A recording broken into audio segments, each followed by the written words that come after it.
What is going on, everybody? Welcome to today's News Tonight, and happy Friday. After E3, it feels like I need this really badly. I'm your host for this episode, the 99th episode of TNT. End of an era, almost. I'm joined, as always, by my good friends and GVG co-founders, Ash Paulson in the upper left, Derek Bittner in the upper right. And you may be thinking, Steve, where's the guest? He's in the thumbnail. I'm glad to inform you that we are, in fact, joined by ShadowRockZX, a Mega Man YouTuber who I bet you can guess who he knows on this panel of three. Certainly not me. He is a good friend of not just Ash, but of GVG as well. And he is not on camera today, so he will be our substitute voice of God. ShadowRock, how's it going, man? Hello, I come for you from the shadows because I'm not on camera. Right.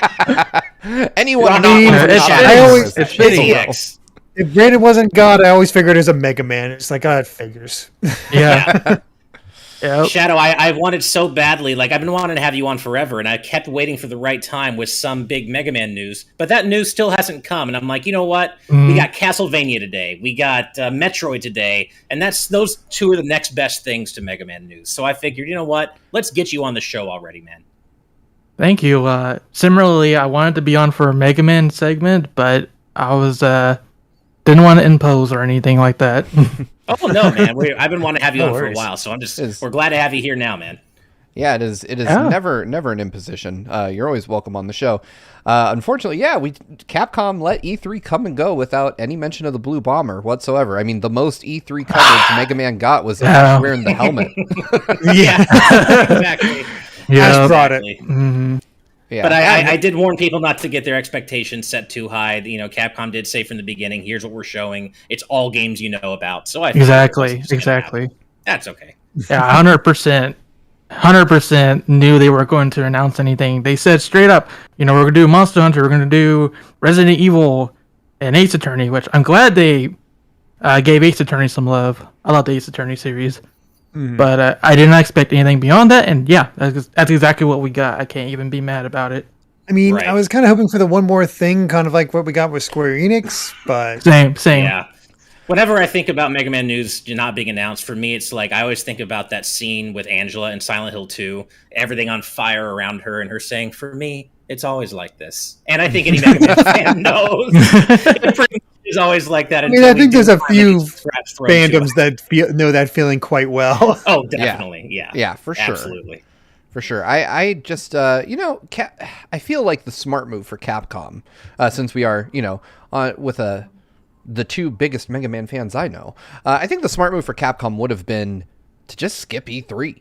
I really think that, they did do the right thing, and they set expectations correctly. They let people know, here's exactly what we got. You're not getting anything else. So tune in or don't. And everybody, of course, tuned in just thinking like, well, maybe they're lying. It is E3. Yeah. I will be the first to admit, while putting on a brave face for our audience, I was thinking, come on, just something. Throw us a bone here, Capcom. I do like that Ace Attorney fans got a little fed. Yes. Oh, oh my God. They spoiled Case 2 of Great Ace Attorney. I was like, why? I mean, I've made it a point to barely pay attention to that, and I honestly forgot a lot already, so thank God. My head's been kind of full of Zelda for the last few days, so that's helped a lot with that whole spoiler thing. But they did warn you. They did warn people. Right. And I was going to say, like, as disappointing as that was with Capcom Showcase, you know what they didn't do? They didn't announce legacy remasters of one of their biggest franchises only for mobile and Steam. They didn't do that. So for me, Square Enix still ranks lower. We're bringing you the Battle Network games on mobile. On mobile and Steam, right? Same exact concept. Though, I mean, there was one misstep more egregious than releasing remakes of highly acclaimed games on two platforms nobody wants them on, and that's releasing a demo that just doesn't work. So, speaking of which, let's go ahead and talk about that demo. And as y'all know, I'm talking about Chaos. Final Fantasy Chaos. Final Fantasy Origin was so damn chaotic that you couldn't even play it for the first day after the demo released. But Square Enix is trying to make amends. They announced today that they've extended the trial period for the Final Fantasy Origin Stranger of Paradise demo until June 26th. Or I'm sorry, you have until, June 26th to defeat chaos and July 2nd to send in feedback. So have any of you played the demo yet? I have not had the chance. Oh, what'd you think? I really like the combat system. It's very fast paced. I liked how you counter to increase your MP, and you have like all these different attacks to do. I almost could say it might have been too fast paced for me because I could not beat the boss at the end, and I was on normal mode. It was just a lot for me to take in at once. Yeah. Okay. It gets hard. I played a bit of the demo. I played the tutorial and I played into like the actual first combat area a bit. I don't know how long the demo goes. But man, I came away deeply unimpressed. I think the combat is fine. It's nothing special. It doesn't feel particularly satisfying or I mean, it feels button mashy is what it feels like when you're facing low-level normal enemies. It feels like you can just whack R1 a bunch and then hit circle and you've killed a guy. But visually, for a PlayStation 5 exclusive demo, this game's ugly. I mean, it is. Yeah. It is nothing to write home about. It's pretty dull.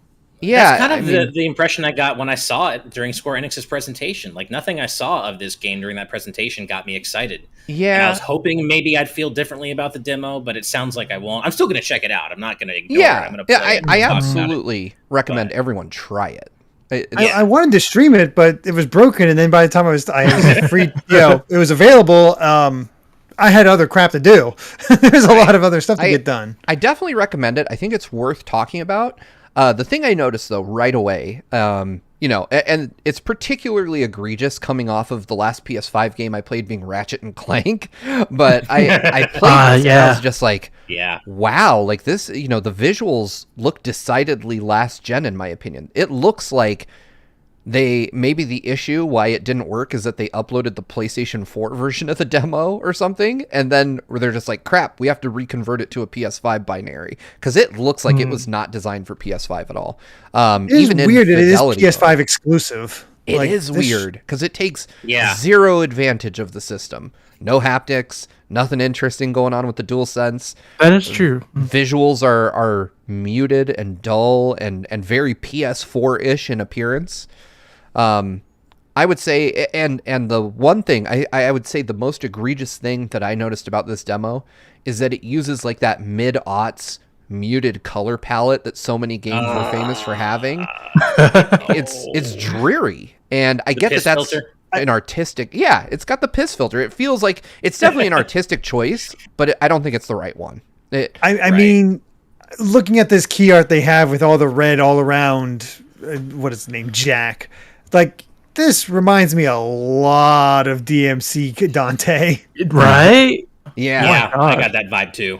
I will say, I will give one positive to the game.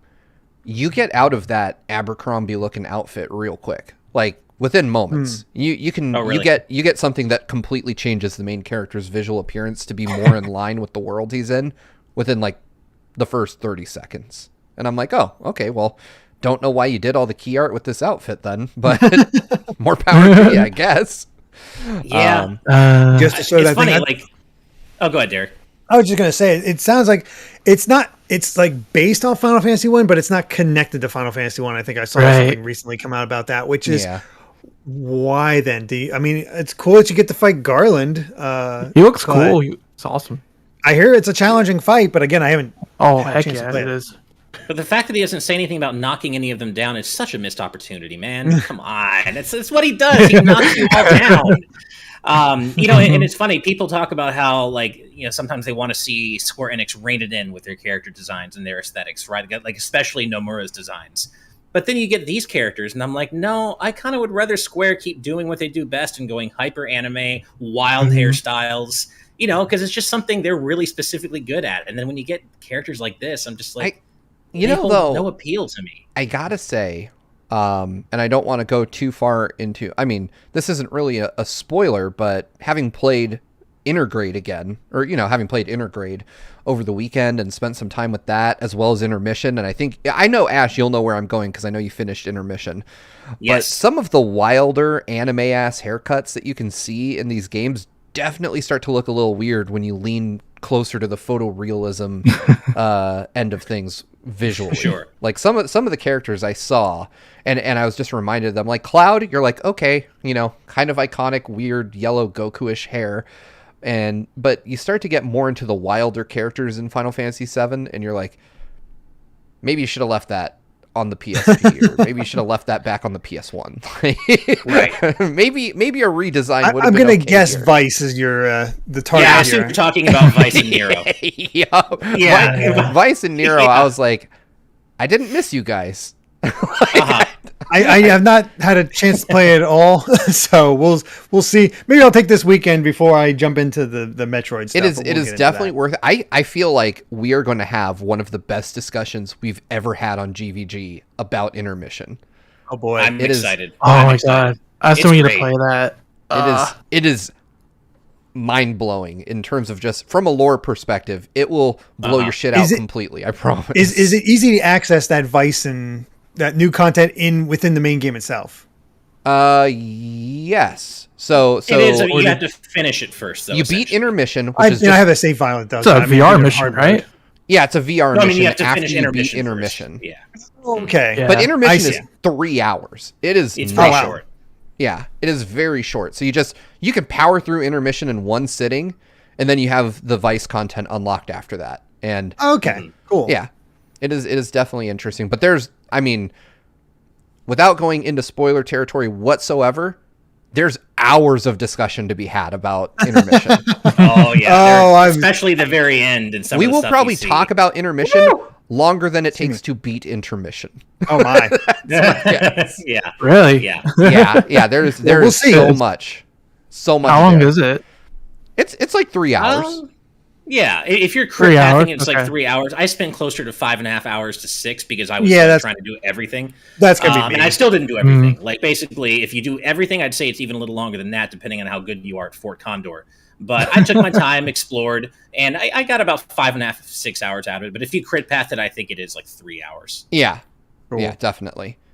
Anyway, we could talk about that all day. I don't have a segue for this next one because I honestly don't know anything about this game. But hey, it's coming to Switch and that's exciting.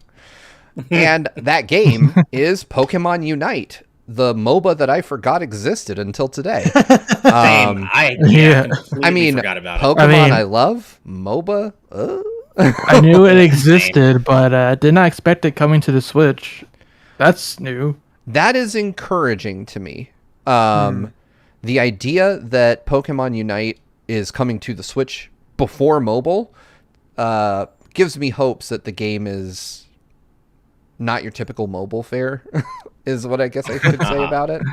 I have zero hype for this, though. And I love Pokemon. I mean, I'm not a MOBA fan. I think that's the biggest issue. I'm watching the trailer they put out there now. Because I haven't seen it yet. I've just been, again, busy. But this is just not my genre. It's so not my I agree. Yeah. They're kind of going for Is that a Pelipper holding a Pikachu in its beak, though? That I'm into, if that's what that was. That was pretty funny.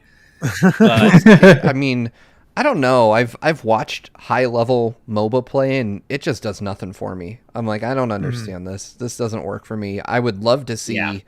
I'm right there with you. A community spring up around this, and I might be more interested in watching other people play a Pokemon MOBA because then at least I care about the characters in it. Right. But like I watched Dota and other games like that, and I'm like, I don't even understand what's so high level about this. I just get that people are playing the game real good and there's a lot of money on the line. Neat. Yeah. One of my best friends will probably be super into this because he's super into League. He's super into Dota. He just loves MOBAs. I could not care less. And he's asked me, he's like, dude, like, because we'll play Smash together and he likes Smash too, but he's like, okay, we play Smash. Now you got to check this out. And like, I'll show you some high level play. And my eyes glaze over. I'm not saying that high level MOBA players aren't talented. I know they are. It's just, for me, I don't know what to focus on. I find it boring to watch personally. It's just not my thing. I think being able to appreciate high level play you have to have at least a baseline understanding of the underlying genre. Like, I can watch fighting game high-level play, even in a fighting game that I don't play, and be like, okay, I get how that is hard to do. I can watch Smash, you know? I suck at Smash, but I can watch people play Smash at a very high level and at least understand the concepts of what they're applying. Yeah. But because MOBAs just don't work for me, I watch them and I'm like, you're clicking the mouse, things are happening. I have no clue how this is hard. Yeah, you know, but I also fully understand that if I tried to hop in and play with them, I would get smoked in a heartbeat. Right. Right. Yeah, there's a skill aspect there. I mean, that's the other sort of part of with League of Legends is that you try to get into it and it's like, no, they're already experts, and it's like you're just going to get yelled at for not knowing what you're doing. Oh yeah. It's like the Overwatch problem we discussed a few episodes back. Right. Yeah. That's how I am of competitive games. Like, I'm not a very competitive player a lot of the time, so it does get discouraging when you hop in and everybody's way better than you. I like to play with people on my skill level, or more often than not. Yeah, same. I mean, it's never fun playing with someone who's way better than you in anything. Yeah, I find as I've gotten older, though, I've much more leaned into co-op experiences than competitive games. Like, I much rather, like, I get a way better feeling off of just playing games with my friends and we're all working together than trying to beat the shit out of people. Like, it doesn't. Like, when I was younger, in my teens, my 20s, I definitely was a super competitive gamer. Like, I would go to arcades, because I'm that old, and I would play against people. We'd do money matches, stuff like that. I definitely understand that feeling, but it's just something that, as I've aged, has kind of left me a bit. I no longer get that thrill out of competing and being better than someone at something. Instead, I just enjoy, like, you know, having a good time, like chilling out with my friends and playing mellower games. Like, I played No Man's Sky for like 4 hours last night with my friends, and we were just running around getting rocks. There you go. It was fun. Yeah, I agree. I mean, like, that's why I enjoyed playing Fall Guys with a couple of my friends every week. It's just we work together, have fun. We're not the grabby people who try to grab people and like make them and push them off the edge. We don't do that. We just try to help each other and have a good time. And I totally hear you. Like, I used to be more competitive as well, I think. And the only game I still enjoy competing in is Smash, but it's not as though I go to tournaments and compete at the highest level. I just like competing with my friends and talking shit, specifically in Smash, because I enjoy playing it. But beyond that, I'm just kind of over competition, I guess. You know, it's just that's never been my thing is competition. It's just because I find myself getting my butt kicked, and I stop having fun. So I'm like, I'm good. Yeah, like if you're incessantly losing, it just gets irritating after a while. Anyway, totally. Before we I definitely go ahead. I just want to put my own input in there.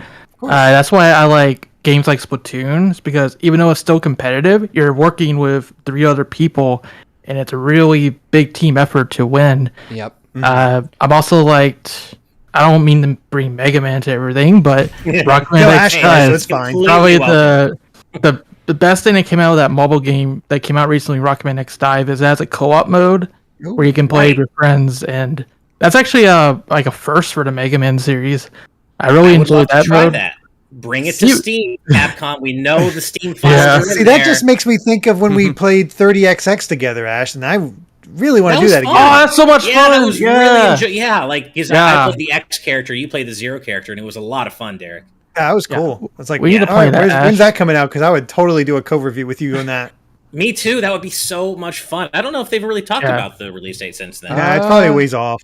It's like on an open beta right now. Yeah, it's early access right now on Steam. I have it in my library. Oh, nice. Okay.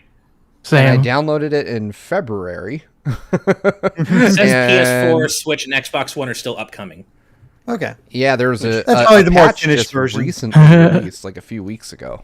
Right. It does say TBA 2021 for the consoles, so maybe still this year. Yeah, maybe. Hopefully. Nice.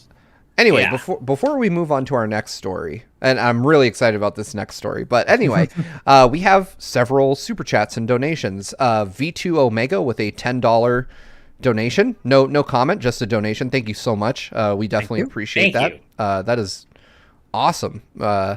Captain J. Linebeck, a frequent super chatter with a $5 super chat, says, in regards to Final Fantasy Origin, considering it's by Koei Tecmo / Team Ninja, I'm not that surprised by the graphical quality, like how FE3 houses looked. I mean, when I think I like the look of Three Houses. I was going to say, like, Three Houses to me didn't exhibit much by way of visual issues. Like, I know, it was a cell-shaded game. Yeah, to me, the issues with Fire Emblem Three Houses were more performance related. Like when you were running around, there were stutters here and there in places, but nothing too bad. I actually thought Fire Emblem Three Houses was one of the prettier games that came out that year. It won my Game of the Year for that year. So I don't know. I wouldn't write Koei Tecmo and Team Ninja off. I just think that it's very clear that Final Fantasy Origin needs more work, quite a bit. Right. Yeah. But I'm not at all. I wouldn't be surprised if it got there by the time it releases. I hope so. so. Oh, go ahead. Sorry.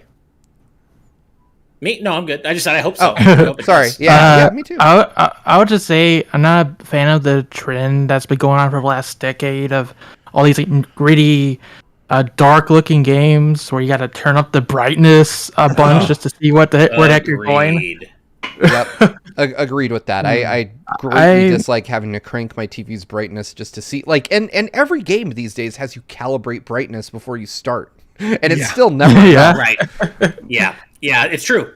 They're like, do it till you can barely see this image, and you won't be able to see your character. Yeah, I was going to say, I always calibrate it to the brightness to my recording setup. So I'm like, all right, let's see. Because it always feels different from my TV to that. So it's like, okay. That's true too.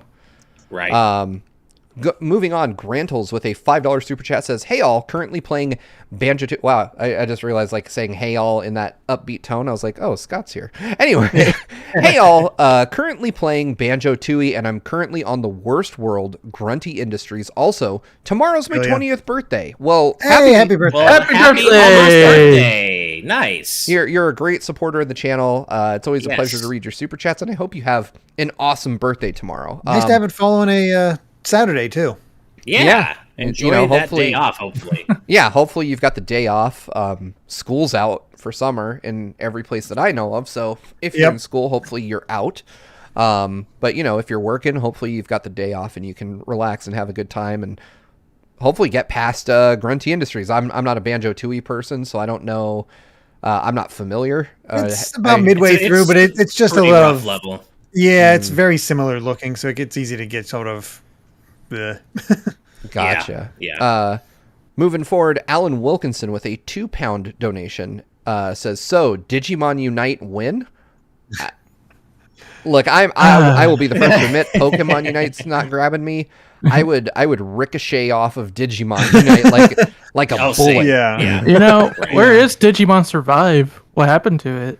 Yeah. You always hear about the development hell, so I guess eventually, but I don't know. Yeah. I also want to call out our good friend and frequent boundary breaker. She says is in the chat saying co-op all the way, the satisfaction of helping each other. Couldn't agree more, my friend. Hell yeah. I'm on this kick of buying other creators' shirts. So hopefully I should have a few coming in the next few days. So maybe one of these days you'll see me on TNT with a boundary break shirt on. Hopefully. That'd be cool. I have one coming like Tuesday from Matt McMuscles, which is pervy to say the least. Anyway, Jason Delicious. Cotter with a £4.99 donation says, big fan. I'm enjoying Biomutant despite poor reviews. Do you trust reviews or just play and decide yourself, as I've learned to judge myself? That's an interesting question. And I think it's weirder for us because the three of us most often are playing games that we're reviewing. So we can't look at a review. Yeah, when it comes to other games, best I can say is I generally pay attention to word of mouth. I don't necessarily look at any one reviewer. It's just this word of mouth that comes up, or friends that I, who happen to also be critics that happen to like a game might get me interested in something. The other key thing is, for just in general, that I got into before I started doing this, find somebody who you find matches your opinion. Yep, that's what I was sort going of to things say. you are not into stuff. 100%. That's your best bet. Yeah. Yeah, I am an avid consumer of content as well as a creator of content. And so I have found over the years that there are reviewers that line up with my ideals when it comes to game design and stuff like that. And I tend to look to those folks that yeah, their ideas and their opinions kind of match my own. And if they like a game, then I definitely weigh that more in that game's favor than someone who I don't often agree with. But like Derek said, I think word of mouth is really important too, and definitely influences my purchase decisions. Like if I see just on the timeline on Twitter, tons of people talking about how great a game is, even if it's something I might not be interested in, I'm like, maybe I should check that out. I mean, a lot of different people seem to really enjoy this. Similarly, though, if I see a bunch of people just telling me a game sucks, I might look at that more critically before picking it up. Like, hey, nobody seems to like this.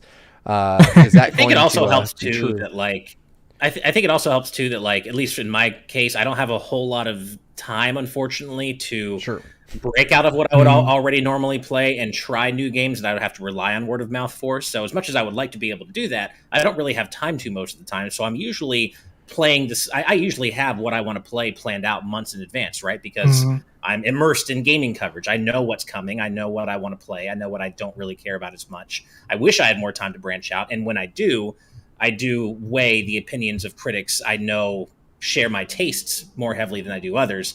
But most of the time, I kind of already know what I'm going to play before I play it. Mm-hmm. Yeah, I went for you there, Ash. I've always been like, for me, it depends. If it's a game I know for sure I'm going to play, I'm going to pick up, I'll play it myself before deciding whether, what my expert opinion on the game is. Right. But if it's something that I wouldn't have picked up otherwise, and I hear like from a review, oh, hey, this game is pretty dang awesome, well, I might consider that down the road. It really depends. Yeah. Thank you for the super chat and created some insightful discussion here. Moving forward, I want to get through these because I saw one that broke my heart, and I want to read it as soon as possible. But V2 Omega says, good evening, with a $10 super chat. Thank you, by the way. Says, good evening, gentlemen. Appreciate y'all's hard work throughout the years. Also, I love all of the Mega Man news that you create, ShadowRock. Hey, we got a ShadowRock super chat. That's awesome. Nice. Thank you very much. Actually, I just want to leave a shout out to all the ShadowRock fans in the chat right now. I see many familiar faces and some of my coworkers, Hero Badger, Sapphire. Awesome. And everyone here should be a ShadowRockZX fan. Yeah, absolutely. Yeah. I'll say I saw Megaquint earlier. Megaquint's my editor on the channel. Appreciate his work. Hey, there he is. Yeah, nice. Awesome. I'm really happy you guys are here. Thanks a lot. All right, before I read this next super chat, I really want to ask the GV gang to send all their good vibes, energy, and love to this person. Waffle King has been a supporter since day one, has consistently been an EP throughout everything, and has helped us out a ton. With a $4.99 super chat, Waffle King says, hi, everyone. I've got COVID. Can't taste too well, but I'm staying positive. GV gang are good people. Let me be the first to say we love you, man. Yeah. Yeah, we do. I hope you get through this quickly and that you feel better real soon. And we will be here for you every step of the way. Awful to hear. Awful to hear. Yeah. But I wish you a speedy recovery. You are one of our day one supporters and a friend of the channel and a great community member. So all the best to you, my friend. Thank you. Get better soon. Thank you for letting us know what's going on with you, too, because we hadn't. I was thinking that we hadn't heard from you in a while, so I was hoping that you were okay. And, of course, you're not okay, but we appreciate hearing from you anyway and knowing that you're hanging in there. And, we just hope you recover as soon as possible. Yeah, we love you, man. And just get better and hang in there. Yeah. Rest up, do what you can. Take care, man. Yeah. I hope things get better for you. Absolutely. We love you, Waffle King, so feel better soon, man. Yes. Marking an extremely stark shift in tone, Bongo Lover with a Canadian $5 super chat says, Dark Soul themed Danimals game, that is all. I played that. I need Bongo Lover and the fan who created the Bongo GVG art to come together and illustrate some of these ideas. I was waiting for this because I had a feeling what happened, so I was saving this. I was at the grocery store today, and not the grocery store. Oh my god!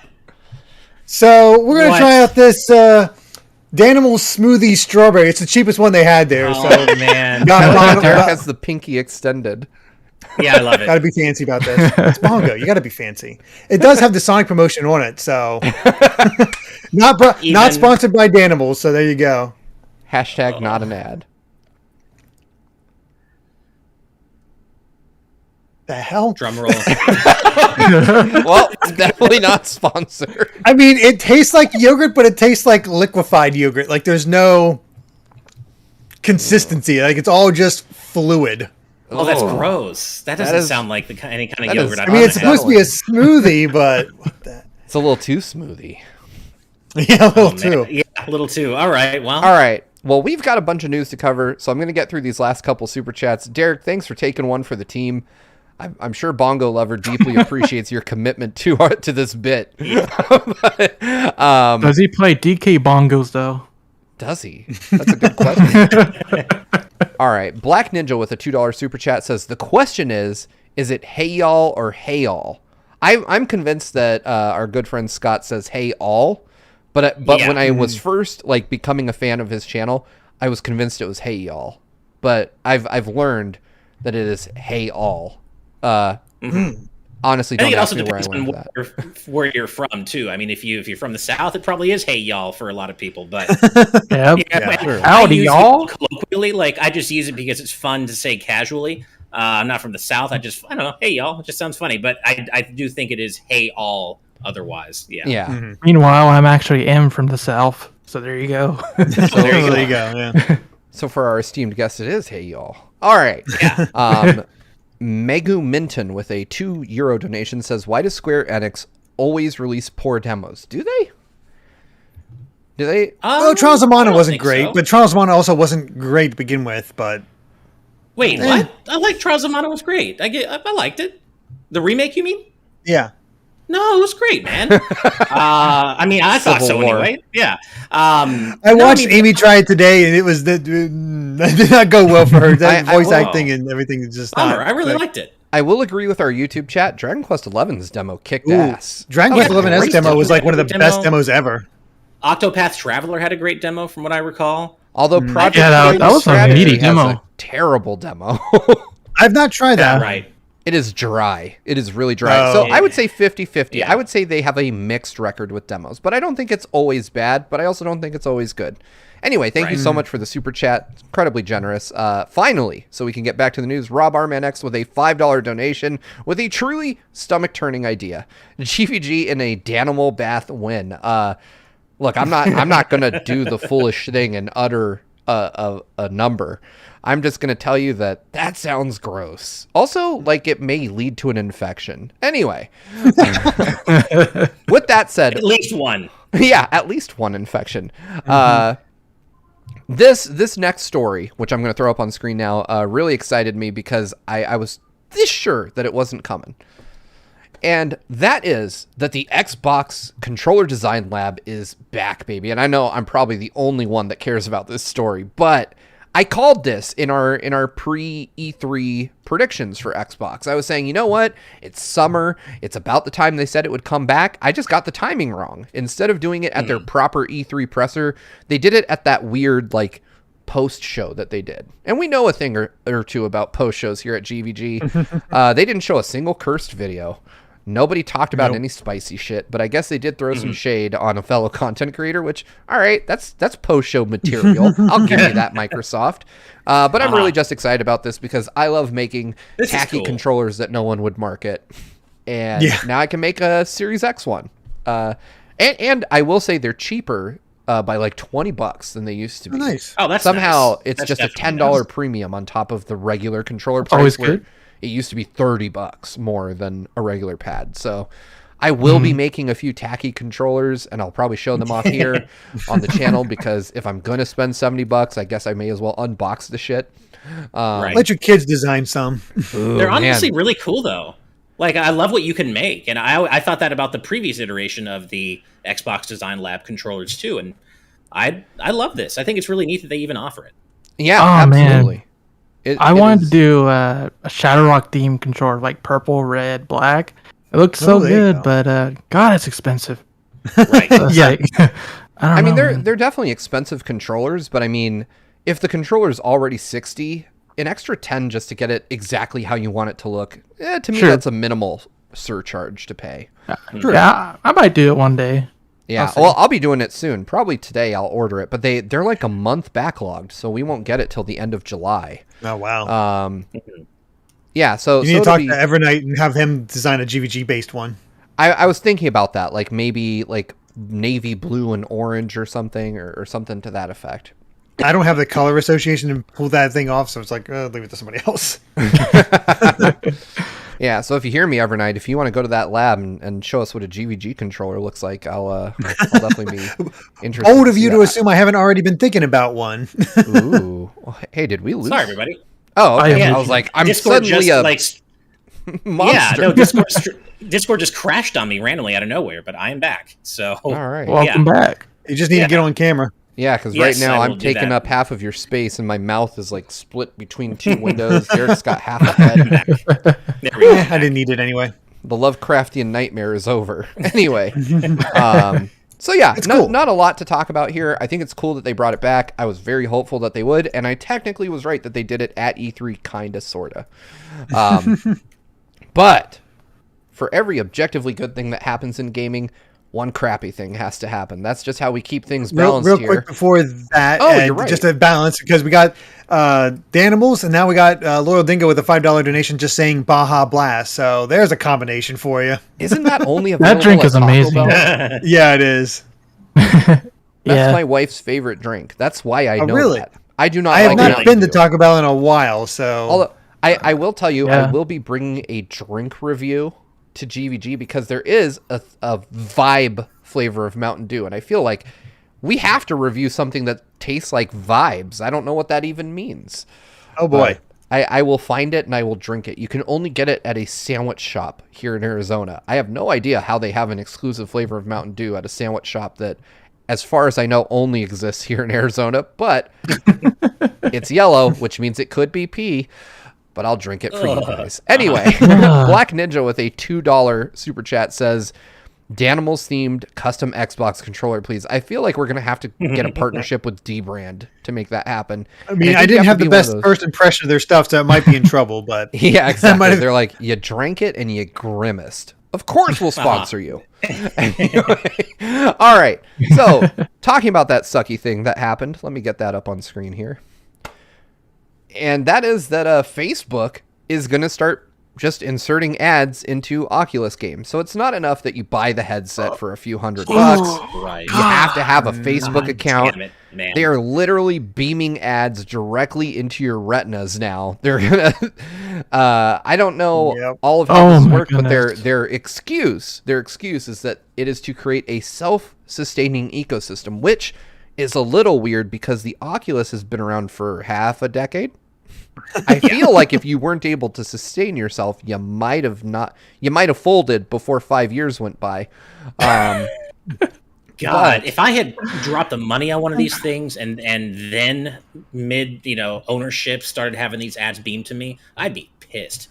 Right? I would be pissed. It was hard to get those things. I worked at Target over the holidays, and we would get maybe like one a week, and it gets snapped up immediately. I know it was hard to get for a while. Yeah, it's definitely concerning to see this. It's like you pay. We covered this on a previous episode. I think it was when who was our guest? Not the Golden Bolt. Maybe it was Clement. We were talking about Facebook giving you the option to opt out of needing a Facebook account to use your Oculus, but somehow the price of the headset went up over $1,000 if you chose that.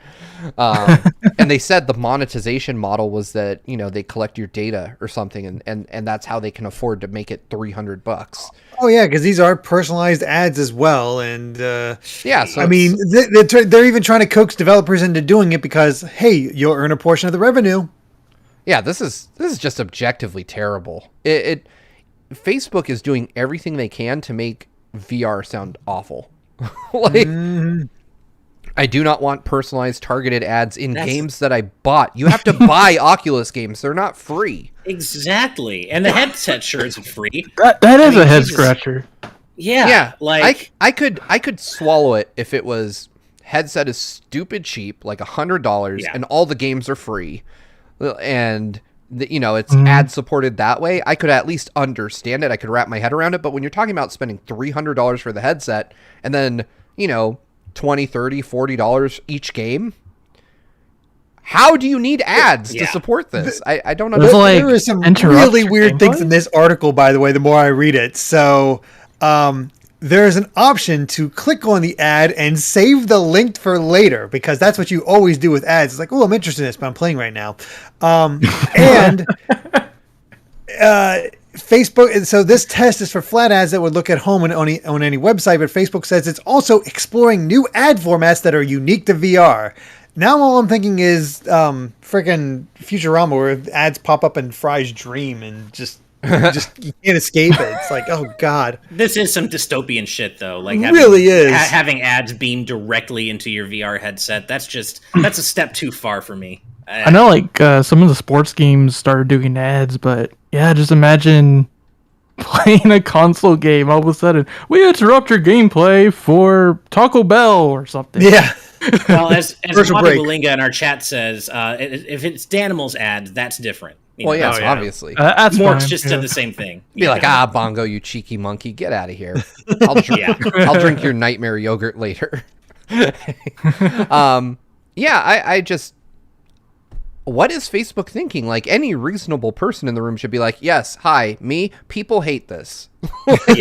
No, objectively, they don't nobody care. likes The this. money talks. Rob Arman X made a great point in the chat, though. GVG ads win. So, if we're having GVG ads being to people in VR, maybe it's okay. I'm kidding. Of course that wouldn't be okay. Subscribe to GVG or this ad will not stop and your eyes will burn. Right. Or as Nutterkami says, if it's Mega Man ads, Mega Man's okay. Yeah. The headset. Isn't there a VR game called Don't Stop Talking or You'll Explode or something like that? Like, have an ad there coming up as you're trying to defuse the bomb. Like, oh, crap. And we've detected your heart rate is elevated. Would you like to learn more about Lunesta? I don't know what Lunesta is for. It's probably herpes or something. But anyway. Oh, God. Or see you're dehydrated. Get a Coke. Yeah, there you go. You're dehydrated. Get a Coke. Oh, man. All right. Before we move on, Shellshock Prime with a $2 super chat says, GVG Bean Boozled Challenge win. Interesting you should mention that. As you know, we founded GVG like over the holidays in 2020. And I did exactly that. I have footage of me doing it with my kids. We bought those. We thought it would be funny. I somehow pulled every nasty one. It was disgusting. I've never heard of this. Vomit. It's like those Harry Potter any flavor beans. Oh, God. And so it's like good normal jelly beans mixed in with utterly nasty ones. I didn't know they were making them now. Yeah, they still make them. They got like earwax flavor, barf flavor. I remember tried the Dirty Bot versions. They're so gross, man. They're really gross. Yeah. They taste like you would imagine, which is terrible. I mean, the worst part is like there are things that you're intimately familiar with, right? Like I've never eaten dirt, but we've all barfed at some point in our lives, so you kind of know what that tastes like, and you bite a barf jelly bean and you're like, oh God, that is spot on. Oh God, it's spot on. Stop. I'm good on that. I'll pass. I would do it. I'm not going to lie. I love you guys. I would totally do it. Oh, no. You guys are on stream for that, but it's not on my own. Do it for the content. Oh, yeah. I wouldn't do it just for myself, but I would do it for content for the GVG for the content. Well, that would be fun. I am looking forward to visiting the content's always right. And going to a Howlin' Rays and eating some like gut-wrenchingly hot chicken. So. Oh, it's happening. It's happening next month, in fact. Actually, I have to move that, but we'll see. Oh no! Well, we'll figure it out. Yeah. We'll see, but probably in August around my birthday. Because what better way to celebrate my birth than by potentially dying? Anyway, that feels fitting. Yeah. Bongo Lover with a Canadian $2 super chat says, Steve, I'm waiting for that bongo doll. Me too, my friend. I still need to... I wanted to try to find one that captured the likeness of modern day Bongo, the icon that he is. But it turns out all you can find is like a chewed up looking monkey. It's really off-putting. But anyway, Black Ninja with a $2 super chat says, no crap, the toothpaste jelly bean is good AF. Okay. All right. Does it taste like mint? Fair enough. Each their own. I think it tastes pretty nasty. Like, I think it tastes like eating toothpaste, but I mean, it's definitely among those the best one because, it doesn't taste like barf. Anyway. Right. Something. All right, this story I'm really hyped to talk about. So I'm just going to throw this up on screen. No segue. We're just doing it live. And this comes from Eurogamer. And this is Nintendo's Yoshio Sakamoto, who, if you don't know, is the man behind Metroid. And obviously, Metroid is the game du jour these days. No one can stop talking about it for good reason. Dread looks amazing. And Dread is Dread.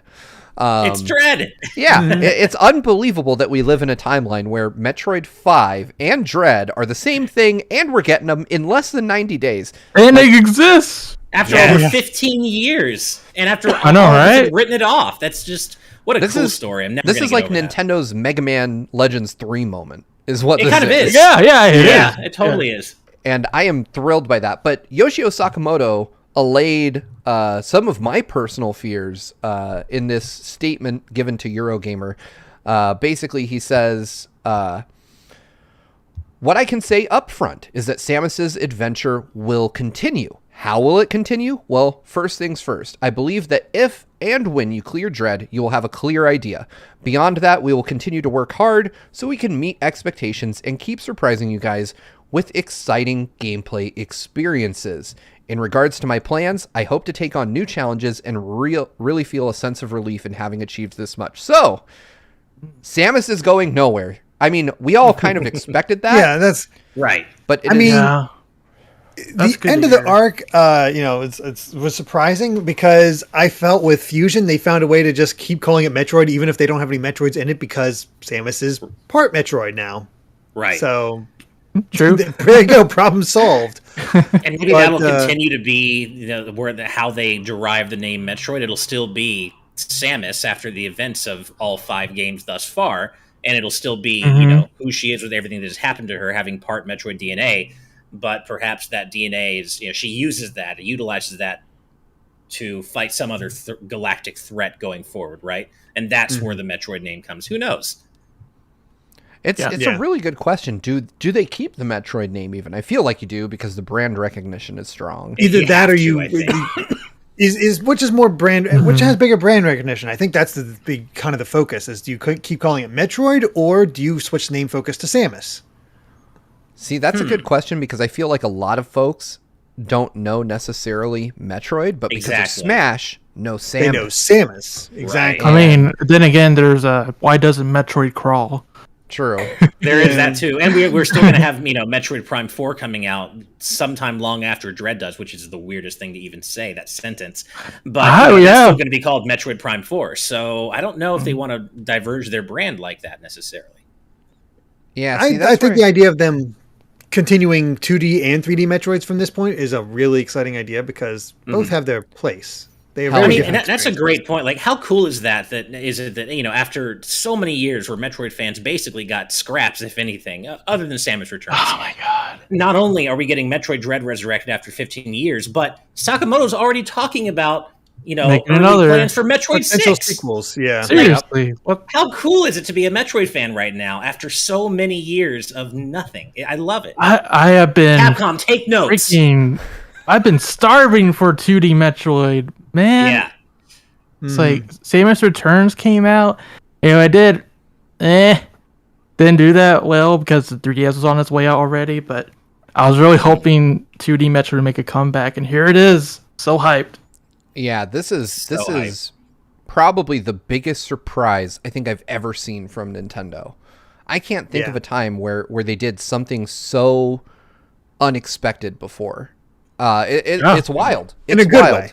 Yeah, in a good way. I should say that. Yeah. Nintendo has definitely done some surprisingly bad things, but this seems like it's working because it is topping this Amazon pre-order charts. So God damn it. Right. This is a good sign. Definitely a good sign. I just want my damn collector's edition Wario 64. You're the person I'm blaming now. I just had to go on Amazon Japan and do it that way. I tried. I was not taking my chances. I was dumb and I waited too long, and Amazon Japan is now just ruled by scalpers selling it for like $300. Oh my dang, man! Yeah. I haven't gotten mine yet either. I'll figure it out. You know, I was more focused on the amiibo, but it's fine. I'm gonna hit up our friends at Nintendo and be like, "Look, I know you don't give us codes until the day it comes out, but could you just send a physical one, like a few of them, like 5? I don't care. I know you have them somewhere." If you can give Roger's base a Letterman jacket, you can just send me one copy of Metroid, please. Anyway, yeah, I am super hyped for this. I love the fact that we know that Samus Aran, like, her story doesn't end, because there was some, concern based on the verbiage that Sakamoto gave in a previous interview with IGN that, the story is ending, and people were like, wait, does that mean Samus is going away? Because, I mean, she has a legacy. She's been around as long as Mario and Link. And it would just be wild to see one of Nintendo's core characters just be sunset. So I'm glad to see that's not the case. Especially that one. Yeah. And actually, Oh, go ahead. Oh, go ahead. Oh, okay. I was going to say, the thing I'm most hyped for is that this means that, this is almost like Metroid Dread is almost to Metroid as Ultimate is to Smash, in that we know that the series will continue, but the next game is going to have to, in some way, be dramatically different from what we're used to. Right. If it picks up to some degree from 5, that's the thing. Yeah, if it true. takes place before 5, like Prime 4, not really. That's true. Yeah, I hope they continue the lineage forward, like timeline forward, is what I should say. And speaking to that point, we have a super chat from eSax Game 08X for $4.99, making the great point, saying, finally, YouTube name change setting worked, and I believe Metroid in Chozo language means Ultimate Warrior, which describes Samus pretty well, which, there's your answer in terms of how they keep using the Metroid name. It doesn't have to be the creature. It can be, it can be what it means as for Samus. I'm never going to be able to unsee Samus as the Ultimate Warrior now, though. I immediately got the wrestlers. Yeah, I mean, that's she true. Is. Oh, God, now I just imagine she's that. Like only one that can fight the X-Parasites now. Right. So there you go. True. And thank you, eSax, by the way. Thank you for your donation and for that great point. Nice. Also, go ahead, please. I was just going to say, it was such a meme among the Metroid community that we never get a game after Fusion. Like, they're just going to keep going backwards and backwards. So they don't have to tell us what happens next. But I'm glad they finally are. Holy crap. I still can't believe it. True. Story about baby Samus. Baby Ridley. Let's see. How's the Pie with a $9.99 super chat? Thank you so much. Says, donating to Steve Travel Fund. How much to get Derek out there? Well, it's more an issue of just finding time. Well, between me and Derek, we have like a baseball team worth of kids. Yeah, that's the hard part, I think. So it's really, it's less of that and more just making sure that our families at home are well taken care of. I have plans to go see Ash. At this point, it's looking like mid-August because that's around my birthday. I usually plan a trip every year around that time. And then I will get drunk and make videos. So that's what a 30-something-year-old does on his birthday. Exactly. And by the way, not only thank you for the donation, House of the Pie, but also I love that name. Spider-Man 3 is unironically one of my favorite movies ever to watch. I think you said that the last time you donated. Yeah, I probably did, actually. As I said it, it kind of came to me like deja vu. So I'm saying it again. Spider-Man 3 is awesome, and your name is awesome, House of the Pie. Nice. Nayo with a $1.99 super chat says, people act like Samus Returns never happened. I think it's because it came out on the 3DS. It was good. It got people's attention and it gave hope for the hardcore fans. But because it was so late in the 3DS life cycle, it was one of those things like, is this enough? Is this enough? We're not sure. And of course, there's the constant debate among Metroid fans between that and another Metroid 2 remake. Yeah, so. I think though, Samus Returns, while it was good, it didn't, move the lore of the series forward. And I know as a fan, it left me wanting like a brand new entry. Kind of did though. It did add some. It was enough teases. Like, are they continuing after this, or are they just going to Fusion and continuing those teases? That was the debate up to that point. Yeah. Well, It seems like we're getting a payoff in the Metroid Dread trailer. We saw the Chozo Warrior. Yeah. It seems it looks like the same one from Samus Returns. So I'm super excited to see where the series goes from here. Dread is probably my most anticipated game this year now, just because. I'm so excited. We have a challenger for Game of the Year with Ratchet and Clank. Yep, agreed. Right. It's going to be a tough year, and it went from being no contest to a very interesting year. Moving forward with our super chats, Emmanuel Rincon with a $5 super chat says, secured the special edition for Dread. Dying to get the amiibos. You guys are awesome. Love the content and have been following since your GX days. Well, thank you. Thank you. Congrats. I'm super jealous. I'm not going to lie. Yeah, man. Yeah, exactly. Same. I still have it in mine. Yeah. Yeah. I pre-ordered the amiibo and the special edition set on Amazon Japan. So Nice. I'm good. Nice. Well done, amiibo. Sir. Very nice. Yeah, I'm hoping, but I'm not going to be too upset because honestly, at the end of the day, I just want to play the game. So if I have to, I'll just get it digital. But Mwape Mulenga with a $5 super chat says, I want Metroid Dread to end with Samus humming the Fusion ending credit song. That would be cool. That would be nice. Yeah. I don't think she'll hum, but who knows? I mean, we'll see. Oh, yeah. Speaking of Metroid. Speaking of Metroid music, I found this out the other day, and I didn't know this. It's the coolest thing. The beepy sounds that the Emmy make they're actually the same sounds as the Metroid 2 Cavern theme. Oh or wow! Like maybe Save Room theme. Derek, you probably already knew that, but it's really I did not. cool. I'm not picking up on that kind of thing. I've not had a chance to really look over Metroid stuff, though. The humming at the end and just thinking about Samus and all that made me think of Samus singing "Black Sheep," like since yeah. All right, with Brie Larson, More Metroid to come. Jared Helder with a Canadian $5 super chat says, Metroid Prime 4 was announced 4 years ago while Metroid Dread is being released a few months later. Is this a sign of Nintendo's change in approach? I don't think so. I think... I don't think so. This is common for Nintendo to announce something and all of a sudden it's coming out in 3 or 4 months. We've seen this happen many times. Yeah. And we have to remember that Metroid Prime 4 is kind of a exception rather than the rule. Nintendo very publicly announced that they were rebooting development on it, which is way out of the norm for them. I think we would probably had Bandai Namco satisfied Nintendo's expectations for Prime 4, it would probably be coming out either already be out or would be coming out this year, I feel. I agree. But I feel like we're 2 years off at this point. Mm-hmm. Yep. Yeah. So we'll see. Peter S. with a $2 super chat says, bigger surprise, Ninty revives Dread or Bayo 2? I'm going to assume you meant Bayo 3, but I'm going to say Dread. Right.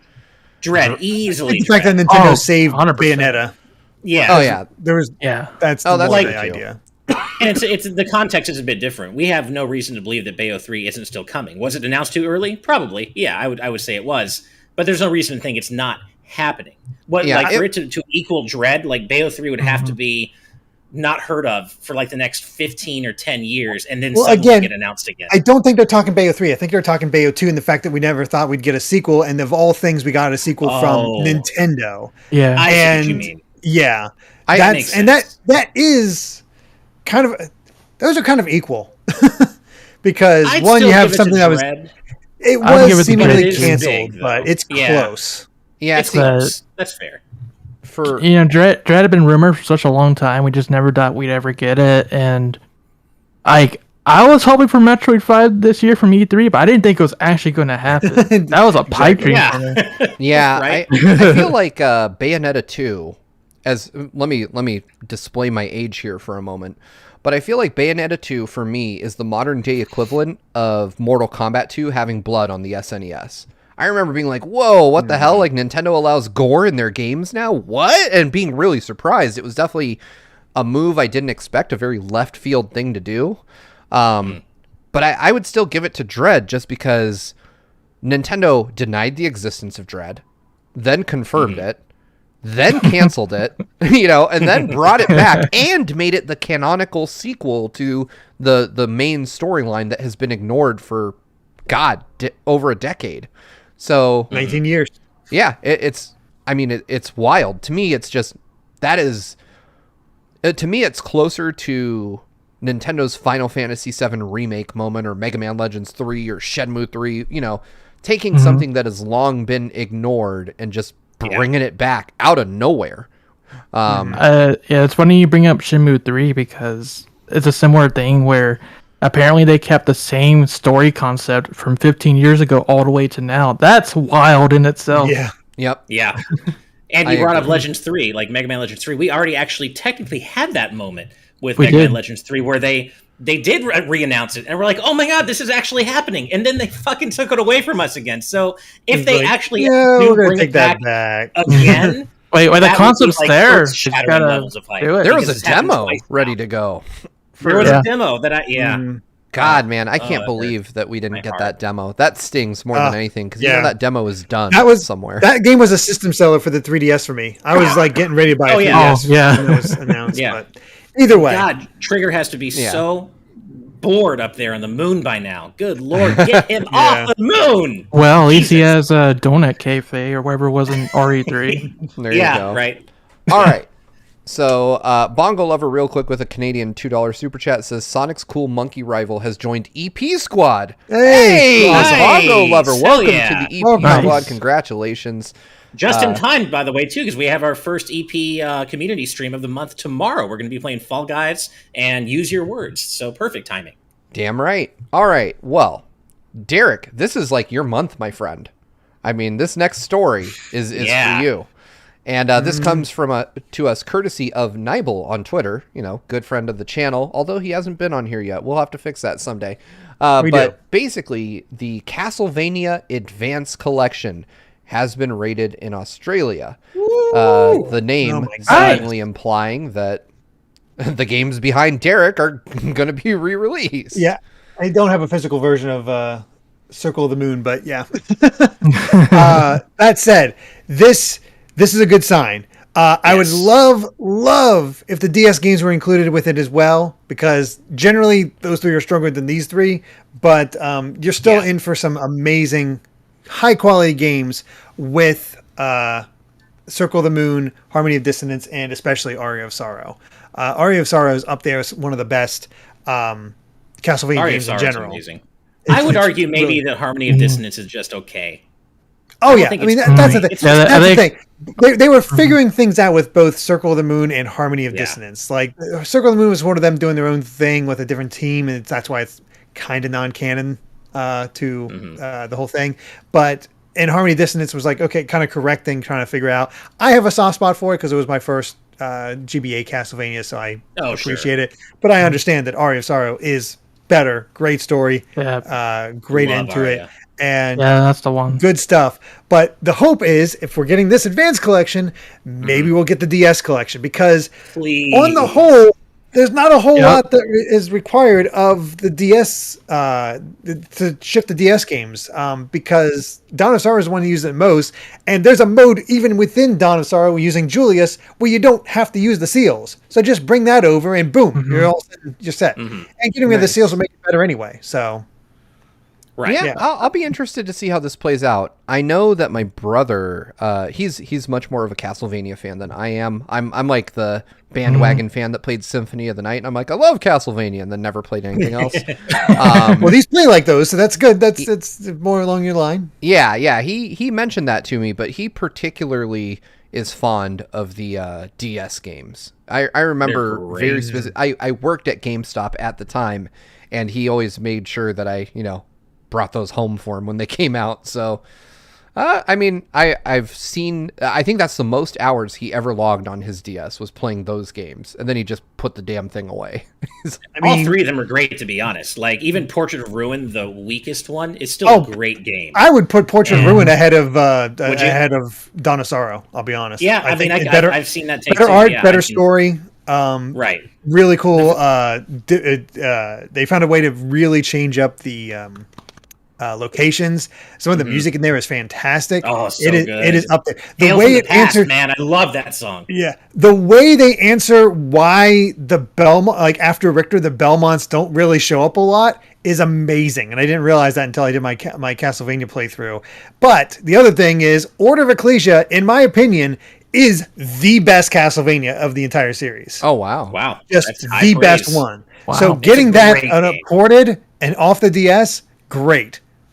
Yeah. Nice. For me, I love this just because I like I'm a Castlevania fan. I do love the series, but I'm more of the Igavania style. Like, I'm not into classic Vania as much. I played the classics, but I haven't really finished them as much. Whereas everything from Symphony of the Night forward, I've really enjoyed, except for the 3D games. So for me, this is like collecting the ones I specifically really love, and hopefully the DS ones as well, because those are my favorites, really.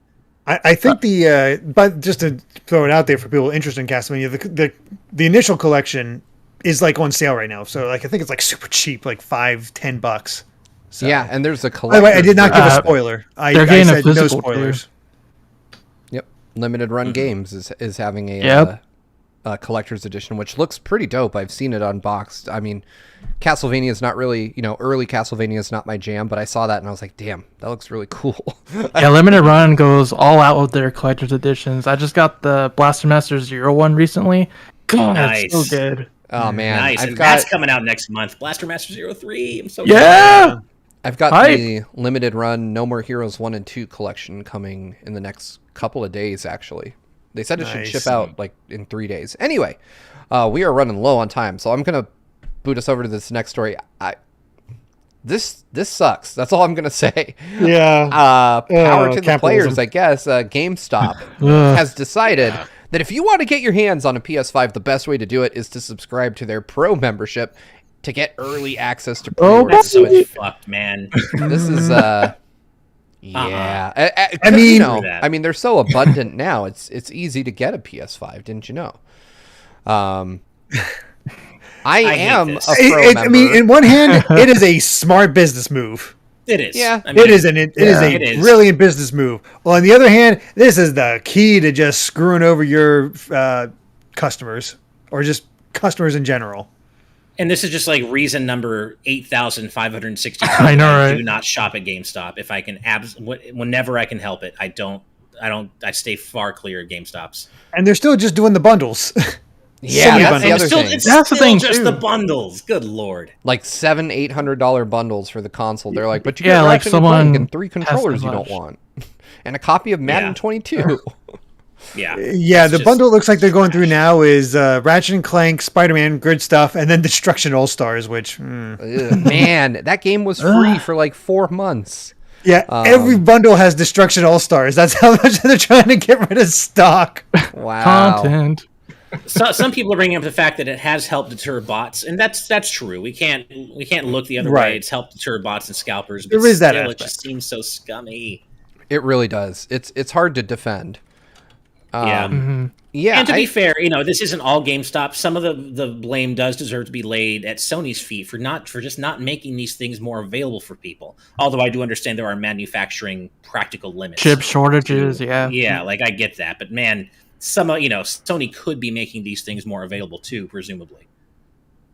Yeah, exactly. I hope that Sony is able to ramp up production on these and that this whole shortage can just end soon. I mean, it's ridiculous. Right now, if you want to build a new gaming PC, if you want a new console, you're either going to have to... Yeah, you need a ridiculous amount of luck. I have not seen an Xbox Series X or a PlayStation 5 on shelves in a store since they came out. At all. And they're selling online within seconds. I mean, I'm annoyed by the Metroid thing, but God, I can't imagine not having access to a console, like just not being able to get it. That would drive me crazy. I saw one of our patrons. I was ready to give up at a certain point, and I know a lot of people in our audience know how that goes. It sucks, especially when I'm sure I'd be going insane if I did not have a PS5 and everybody's extolling the virtues of Ratchet and Clank and I can't play it. Yeah. Yeah, it's getting so tiring with the scalper situation. You can't buy anything anymore without having to worry about, okay, it goes up at this time. I better be there right on the dot or it's gone in a minute. Yep. Sucks, exactly. man. I hope that something happens. I'm not going to hold my breath though, unfortunately. Yeah, it would be nice if everybody that wants a PS5 could get one. But I mean, I wish there was a way to mitigate sales from bots that didn't include forcing people to pay more money.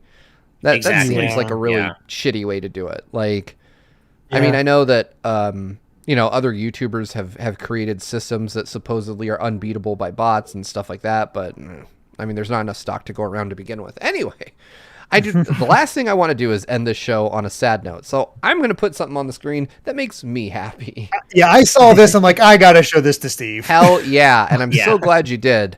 This awesome. comes from the Yakuza guy on Twitter. And basically in Lost Judgment, Yagami gets a SEGA Master System for his detective agency, and you can play So cool. retro-ass SEGA games. The one pictured on the screen right now, for those of you that don't know, is Alex Kidd. It's one of the very first video games I ever played, and so just knowing that that's going to be in Lost Judgment makes me even more hyped for this game that I was already going to play anyway. Same. I did, however, spot something very interesting in the trailer, and that is...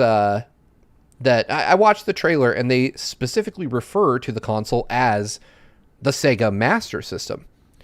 What's interesting about that is that it did not release in Japan initially as the SEGA Master System. It released as the SEGA Mark III, and it was white. And it had a completely different design. I have a Mark III in my garage. Nice. Because I'm old. And, but I did grow up with the, obviously the North American SEGA Master System that hopefully folks in our audience know. But it is interesting to me because as far as I'm aware, the SEGA Master System only released as such in Japan as like a variant at the very end of the console's lifespan just to get unsold hardware moved. And it stripped out the FM chip, which the Japanese console is known for, and brought it in line with the inferior American audio experience. But it delighted me to see this. This was just so fucking cool. Like it has the tacky like 80s American design with like it's all black and has like a grid pattern in burgundy for some reason on the front. Yeah. It is objectively one of the ugliest consoles ever made. But I have a strong affinity for it because it's my first console. And I remember turning it on and hearing the little Sega jingle that would play every time you started the console for some reason. Just like the idea of like, they've had arcades be a thing in these Yakuza games for a while now. And now the arcade games are kind of dying. It's cool that they're bringing in their old consoles, and Master System is, an obvious choice. Genesis, of course, will be there eventually. Dreamcast would be cool. Oh man. Saturn. Sega Saturn. Imagine getting a Saturn, be able to play Knights or Panzer Dragoon in Yakuza or whatever. Yeah. That'd be wild. It would be really nice. It is interesting because Judgment takes place in like the modern day era, so they could have gone with a newer console, but I'm just happy to see the Master System get some love. It's just a nice little bonus for old folks like me that grew up with this thing. So yeah, that is my that is a nice little way to end the show for me. Thank you, Derek. I appreciate you rounding that up at the very end. Yeah, a good way really to hyped for Lost Judgment. Yeah, man, it looks so good. I cannot wait to see where the story goes from here.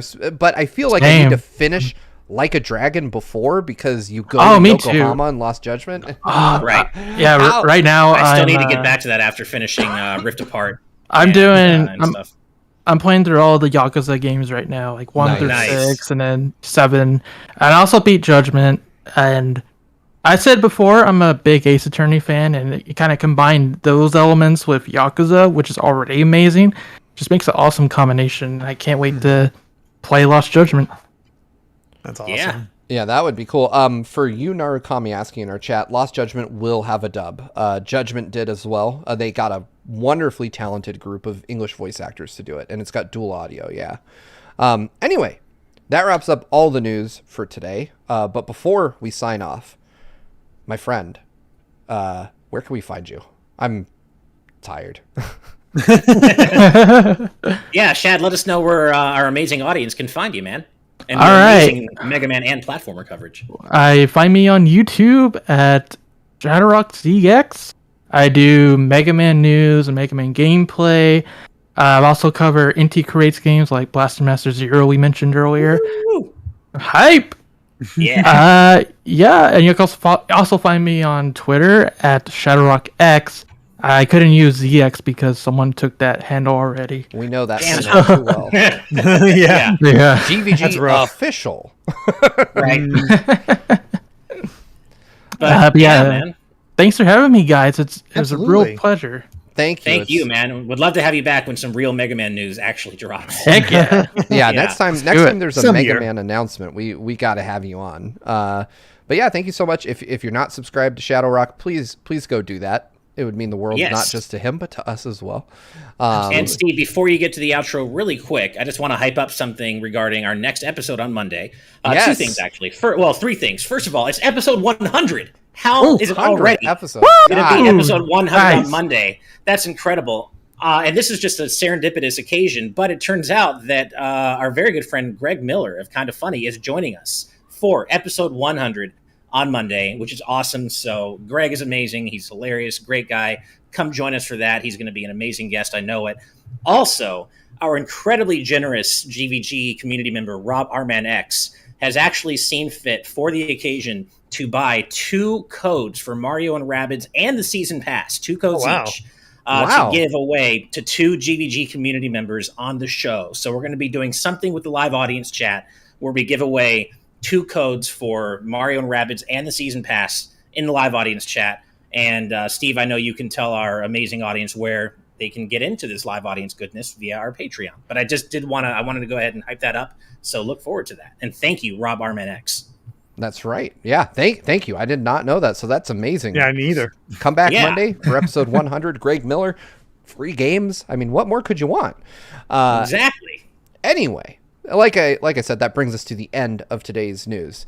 But before we sign off, we have to give an extra special thank you to our friends at the producer tier and above for helping to make this show happen. We could not do this without you guys. Y'all's support means the world to us. It is this ain't an easy thing to do for 100 episodes or 99 in this case. It's not. But your guys' support has made that possible.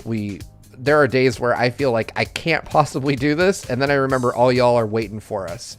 We have to give an extra special thank you, of course, and as always, to our patrons at the executive producer tier and above. And those fine folks are Jared Edinger, Brandon Bovia, Rob Arman X, Idiono Ben, Dan and Twistle, Dennis J, Z Patty, Hyrule Hermit, Sky Blue Flames, Adam O'Sullivan, It's ATM, Octopuppet, Richard Herrera, Michael Phone, Aiko Carroll, The D-Pad, Vesmio, Waffle King, get better soon, Waffle King, Kitty Kong Facts, Absolutely. Angel Martinez, Vedran Hotik, 112, John, Joshua Hunter, Evernight Studio, Benny Yao, Emerald, Azran127, Kenrule09, Pagrema, Jake Pelka, Geller, Shiny Turkey, Joseph Rutkin, Titus Malvolio, Charlie Bird, Geeky Griffin, Lucky Wonderfish, Top Dog 23100, Young Ben Kenobi,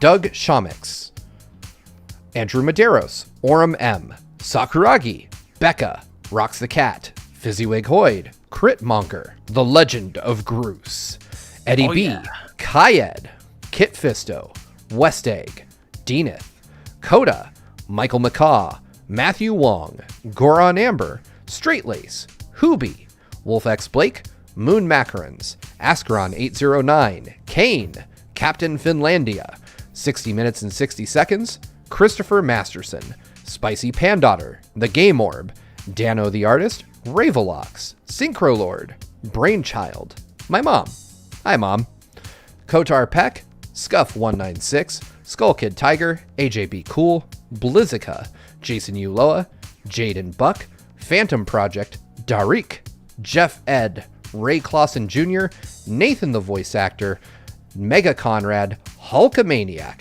Chibi J, and finally, our newest executive producer. Thank you so much for joining, the Danimals Monkey himself, Bongo Lover. Woo! That is a long list, and we will always be happy to read it. But you too can become a patron over at patreon.com/gvgaming, where for as little as $5 a month, you can join our live audience tier and check out our patron exclusive post show, which we're headed to in just a moment. But if you can support us anyway, we would appreciate it. A like and a subscribe helps the channel out a ton. We appreciate you no matter what. Just thanks for being here. Thanks for being you. And we will see you, well, if you're a patron, in just a few minutes. Otherwise, we'll see you Monday for episode 100 with Greg Miller. And if you're listening on podcast services around the world, well, we're already done for the night, but we appreciate you listening. Until next time, everybody, good night and good vibes. Bye. Bye, everyone. Guys, rock on. Rock on. Yeah.